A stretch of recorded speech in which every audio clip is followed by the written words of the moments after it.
ล่าสุดพี่น้องมีคลิปเสียงคนลาวเฮาพี่น้องเนาะ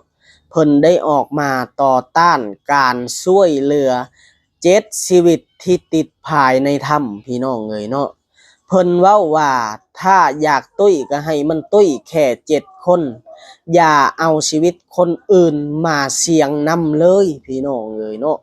ทุกคนมีความคิดเห็นจังใดกับเรื่องราวนี่พี่น้องเนาะค่อยมีคลิปเสียงอยากให้พวกเจ้าได้ฟังและได้พิจารณาหรือว่าติชมไปนำกันพี่น้องการที่เพิ่นเว้าแบบนี้มันถูกต้องบ่พี่น้องเนาะเดี๋ยวเฮาไปฟังคลิปนั้นนำกันเลยพี่น้อง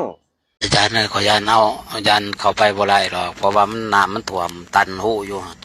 คันเข้าไปก็ยันไปตายน้ำกันอยู่หั่นซาใจขอยบ่อยากให้เขาเข้าไปซ้ำอยากให้ถอยออกเพื่ออาจารย์อีต้นเขาอย่างเขาไปตายน้ำกันนั่นตายกับมันตายแต่6-7 คนน่ะก็แล้วไป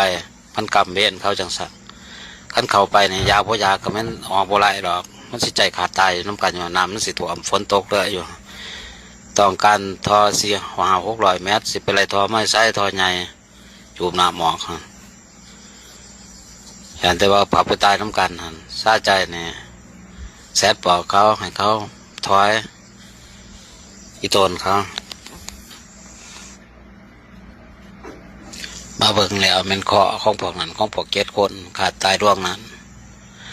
อย่าบ่อยากอยู่ในถ้ำเพิ่นก็มีเจ้าของเพิ่นแบบว่าเป็นผีเฝ้าทรัพย์อยู่ฮะสิไปเอาทรัพย์เพิ่นนั้นมันก็มีงานเป็นไปโดนทีจักฟ้าเหลือบฟ้าห้องฝนตกน้ำท่วมคู่น้อยๆหีดเข้าไปปานนั้นจังไรจังพาเบิดกันเบินเข้าไปคำนั้นนี่ก็เป็นว่ามันอย่างไรกับพวกเขาเลยเนาะค่อยบ่ฮู้นะพี่น้องนะว่าอ้ายเพิ่นเป็นไผเนาะทุกคนเนาะแต่ความคิดของเรานี่หั่นแบบว่าคับแคบแห้งพี่น้องถ้าเจ้าบ่มีจิตใจหรือว่าอยากช่วยเหลือเพื่อนมนุษย์ด้วยกันเจ้าก็บ่ควรออกมาเว้าแบบนี้แม่นบ่ทุกคนขนาดคนไทยเองบ่แม่นคนเชื้อชาติหรือว่าประเทศเดียวกันแต่เขาเจ้าก็ยังมีน้ำจิตน้ำใจมาช่วยเหลือคนลาวเฮา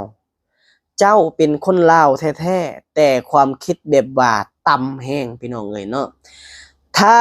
มันเกิดกับครอบครัวเจ้าค่อยอยากถามว่าเจ้ายังสิกล้าเว้าแบบนี้บ่